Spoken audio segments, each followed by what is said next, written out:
இயேசுவின் நாமத்தினாலே உங்களை எல்லாரையும் மனமாற வாழ்த்துகிறேன். இந்த கால விளைவுகளை பார்ப்பதில் சந்தோஷம். இந்த நாளிலும் ஒரு புதிய ரோகத்தை நான் உங்களுக்கு சொல்ல விரும்புகிறேன். சங்கீதத்தின் புஸ்தகம் 66ஆம் அதிகாரத்தில் 19ஆம் வசனம். சங்கீதம் 66:19. மெய்யாய் தேவன் எனக்கு செவி கொடுத்தார், என் ஜெபத்தின் சத்தத்தை கேட்டார் என்று சொல்லி சங்கீதக்காரன் சொல்லுகிறார். மெய்யாய் தேவன் எனக்கு செவி கொடுத்தார், என் ஜெபத்தின் சத்தத்தை கேட்டார். ஆண்டவர் ஜெபத்தினுடைய சத்தத்தை கேட்கிறவர் அப்படின்னு சொல்லி ஜெபத்தை கேட்டார் என்று சொல்லி ஒரு காரியத்தில் வாசிக்கிறோம். அதுக்கு முந்தின வசனத்தில் அவர் ஒரு வார்த்தை சொல்றாரு,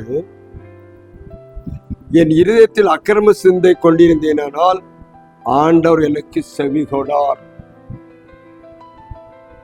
இருதயத்தில் அக்கிரம சிந்தை கொண்டிருந்தால் செவி கொடுக்க மாட்டார், ஆனா எனக்கு செவி கொடுத்தார். அப்படியானால் நான் என் இருதயத்திலே அக்கிரம சிந்தை இல்லாதிருந்தேன். அநேகர் ஜெபம் பண்றாங்க, வேண்டுதல் பண்ணுகிறாள், கேட்கப்படுகிறதா? ஏன் கேட்கப்படவில்லை என்பதற்கு உதாரணம் சொல்லப்படுறது. என் இருதயத்துல அக்கிரம சிந்தை, மற்றவனை கெடுக்கிறது, மற்ற விரோதமாய் எழும்புறது, அநியாயமாய் சண்டை போடுறது, ஒரு காரணமே இல்லாம பிரச்சனை பண்றது, அதிகமாய் பணத்தை வசூல் பண்ணுவது, கொஞ்சம் கொடுத்துட்டு வட்டி அதிகம் வாங்குவது, இப்படி பல காரியங்கள் அக்கிரம சிந்தை. ஆண்டவர் வெளிப்பிரகாரமாய் பார்க்கிறது, மனுஷனை என்ன இருதயத்தை பார்க்கிறார், மனுஷனோ முகத்தை பார்ப்பார் தேவன். அப்போ இருதயத்துல என்ன சிந்தை வைத்திருக்கிறோம் என்பதை ஆண்டவர் தூரத்திலிருந்து அறிகிறார். அதனால இந்த அக்கிரம சிந்தையோடு போய் பண்ற ஜெபம். ஒரு நாள் ஆண்டவர் மலை பிரசங்கத்துல சொல்லும்போது அவர் இயேசு என்ன சொல்றாரு அப்படின்னு பார்த்தீங்கன்னா, உனக்கும் உன் சகோதரனுக்கு பேர்ல ஏதாவது பிரச்சனை, அண்ணன் தம்பிக்குள்ள சண்டை இருக்குமானால், குறை இருக்குமானால், நீ என்ன செய்? நீ ஆலயத்தில் வந்து காணிக்கப்பட்டு வரும்போது, அது உனக்கு நினைவு வரும்போது காணிக்கையை அங்கேதானே வைத்து விட்டு முன்பு போய் உன் சகோதரத்தில் ஒப்புரவாகிட்டு அவனோடு ஐக்கியம் இணக்கமாய் சமாதானமாய் மாறிவிட்டு வந்து இந்த காணிக்கையை செலுத்து. ஏன்னா உன் இருதயத்தில் அக்கிரம சிந்தையோடு இருக்கும்போது நீ பண்ணுகிற ஜெபமும் காணிக்கையும் உன்னுடைய படைப்புகளும் உன்னுடைய காரியங்களும் அதற்கு மதிப்பு இல்லாமல் போயிடுது. ஆனா அந்த சங்கீதக்காரன் சொல்லும்போது, என் மெய்யாய் தேவன் எனக்கு செவி கொடுத்தார் என்று சொல்கிறார். அப்படியானால் அப்போ அவர் வாழ்க்கையில ஒரு மாற்றத்தை அடைந்திருக்கிறார். இந்த நாட்களில் கூட நீங்கள் பல வருஷமாய் ஜெபித்து கொண்டிருக்கலாம். என் ஜெபத்துக்கு பதில் கொடுத்தார் என்கிற ஒரு சாட்சி சொல்லணும்னா அதற்கு முன்பாக நம்மை ஆயத்தப்படுத்த வேண்டியது அவசியம். என்ன ஆயத்தப்பட? இருதயத்தை மாற்றம், இருதயத்தின் எண்ணங்கள் மாறும். தான் மட்டும் நல்லா இருந்தா போதுங்கிற எண்ணம் உள்ளவங்க அநேகராக இருக்கிறார். அப்புறம் உலகத்து எல்லாமே அப்படித்தான். முதல்ல உன்னையும் உன் குடும்பத்தையும் பாரு, அப்புறம் பார்த்துக்கலாமா.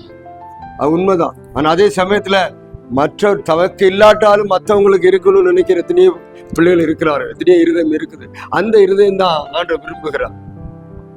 தன்னை வெறுத்து தன் சிலுவை சுமந்து கொண்டு இயேசுவை பின்பற்றுகிறோம். அப்போ ஆண்டவர் விரும்புகிற இருதயம் எது அப்படின்னா, தனக்கானவை அல்ல, பிறனுக்கானவை நோக்கு. அப்போ இந்த காரியத்தை நம்ம பார்க்கும்போது அக்கிரம சிந்தை இல்லாத ஒரு நிலைமையை தான் நான் சொல்றேன். அப்படி இல்லாம இருந்தா ஜெபத்துக்கு பதில் கொடுத்தார், விண்ணப்பத்தை கேட்டார் என்று சொல்லி தைரியமா சொல்லணும். இப்போ நம்மளுடைய விண்ணப்பங்கள் அநேகம் கேட்கப்படாமல் இருப்பதற்கு காரணம் என்ன என்று பார்த்தீங்கன்னா, அது சரியான விண்ணப்பமா இல்லை. எப்பலாலும் ஜெபம் பண்ணுவாங்க, மற்றவங்க அவங்க நல்லாவே இருக்கக்கூடாது, இவங்க நல்லாவே இருக்கக்கூடாது. ஜெபமே அப்படி. அந்த ஜெபத்தை யார் கேட்பான்? அவன் கெட்டு போயிடணும், அவன் என்னை விட பெரிய ஆளா இருக்கக்கூடாது, நான் தான் பெரிய ஆளா இருக்கணும். ஆண்டவரே, அவன் உயர்ந்து கொண்டே இருக்கிறான், அந்த உயர்வு அவனுக்கு தேவையில்லை, அப்படி அவனை உயர்த்த வேண்டாம் என்று சொல்லி மற்றவங்களை தாழ்த்தும்படி ஜெபம் பண்ணும். அந்த ஜெபத்தை கர்த்தர் கேட்பாரான்னா கேட்க மாட்டோம். ஏன்னா நீங்க அக்கிரம சிந்தையோடு செய்கிறீர்கள், மற்றவங்க கெட்டு போகணும்னு நினைச்சுறீங்க, கேட்க மாட்டோம். அதான் அங்கே படிக்கும்போது கேட்டார் அப்படின்னு போட்டிருக்கு. கேட்டார்னா சரியா இருந்திருக்காங்க. காலங்களிலும் கர்த்தர் உன் ஜெபத்தை கேட்கணும், விண்ணப்பத்தை பதில் கொடுக்கணும்னா அக்கிரமமான சிந்தை, பாவமான சிந்தை, கெடுக்கிற சிந்தை, மற்றவர்களுக்கு தவறு உண்டாக்குகிற, மற்றவர்கள் கெட்டு போக பண்ணுகிற சிந்தைகள் எல்லாம் மாற வேண்டும் என்று கர்த்தர் விரும்புகிறார். காலையில் தான் நம்ம எப்படி இருக்கோம் சரி யோசனை பண்ணி பாருங்க. சொந்த கூட பிறந்த சகோதரனை வஞ்சிக்கிற நாட்களா இருக்கிறது.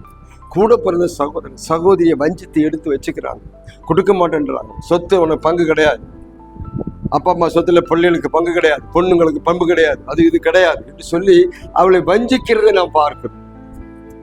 பாரு, அநேக குடும்பங்கள் அப்படிதான் வஞ்சித்து பெரிய ஜெபம் பண்ணுவாங்க, அந்த ஜெபத்தை கர்த்தர் கேட்கவே மாட்டார். நீ நினைச்சிட்டு இருக்கலாம், நல்லா பண்ணிட்டேன், நல்ல பிரசவம் பண்ணேன், நல்லா இது பண்ண ஊழியம் பண்ண, ஊழியத்தெல்லாம் ஆண்டவர் கேட்க மாட்டேன். அந்த ஊழியம் அவருக்கு இஷ்டம் இல்லை, உங்க ஜெபங்கள் அவருக்கு இஷ்டம் இல்லை. ஏனென்றால் அக்கிரம சிந்தை கைகள்ல ரத்தக்கரை இருக்கிறது, அநியாயம் கையில் இருக்கிறது. அப்படிப்பட்ட கையிலாலே செய்யற காரியத்தை, அப்படிப்பட்ட சிந்தனால் செய்யற காரியத்தை கர்த்தருக்கு அது செவி கொடார் என்று சொல்லப்பட்டது. அப்படினால் கர்த்தர் உங்க வாழ்க்கையில செவி கொடுக்கிறது எல்லாத்தையும் தூக்கி வைங்க, ஒப்புரவாகுங்க, சரி பண்ணுங்க, குடும்பத்தில் உள்ள பிரச்சனையை மாற்றுங்க, எல்லாருக்கும் நீதி செய்யுங்க, நியாயம் செய்யுங்க. இதுதான் கடைசி நாட்கள்ல நீ சேர்த்து வச்சு ஏமாத்தி வச்சிருக்கிற உன் பணம் உன் கூட வருவதில்லை. சகோதரனை வஞ்சித்து கோடி கோடியா சேர்த்து வச்சிருக்கியே, அது நீ சாகும்போது உன் கூட வருமா? ஒரு சகோதரனுக்கு நீதியை செய், ஒரு சகோதரனுக்கு நன்மையை செய். வெளியே மட்டும் போயிட்டு நம்ம அப்படியே ஆண்டவருக்காக இவ்வளவு ஆத்மா, அந்த ஆத்மா அதெல்லாம் வேஸ்ட்னு ஆண்டவர் சொல்ற. எல்லாத்தையும் மேல தள்ளி நீ நரகத்துக்கு போறியா? சகோதரனை நேசி, சகோதரனுக்கு நீதி செய், நேர்மை செய், அக்கிரம் சிந்தி அகற்று என்று கர்த்தர் காலையில் சொல்லுவார். அப்படி செய்தா உன் ஜபத்துக்கு என்ன செய்வாரா? என் ஜபத்தின் சத்தத்தை கேட்டார் என்று சாட்சி சொல்ல முடியும். காலையில் அந்த ஆண்டோடு நோக்கி பாருங்க, கர்த்தர் உங்களை ஆசீர்வதிக்க வந்திருக்கிறார். அநேக வருஷமா ஜபித்துக் கொண்டிருக்கிறீர்களா? ஜபங்களை கேட்டு ஒரு அற்புதத்தை இந்த காலையில் செய்ய போகிறார். உண்மையோடும் நீதியோடும் நியாயத்தோடும் நல்ல மனசோட ஆண்டவருக்கு பிரியமான இதயத்தோடு வாருங்கள், ஒப்புக்கொள்ளுங்கள், எல்லாத்தையும் மன்னிச்சு தூக்கி போட்டுட்டு அவங்களுக்கு வேண்டியதை செய்யுங்கள். கர்த்தர் இந்த காலையில் உங்களையும் குடும்பத்தையும் அபரீதமாய் ஆசீர்வதிப்பாராக. ஆமென்.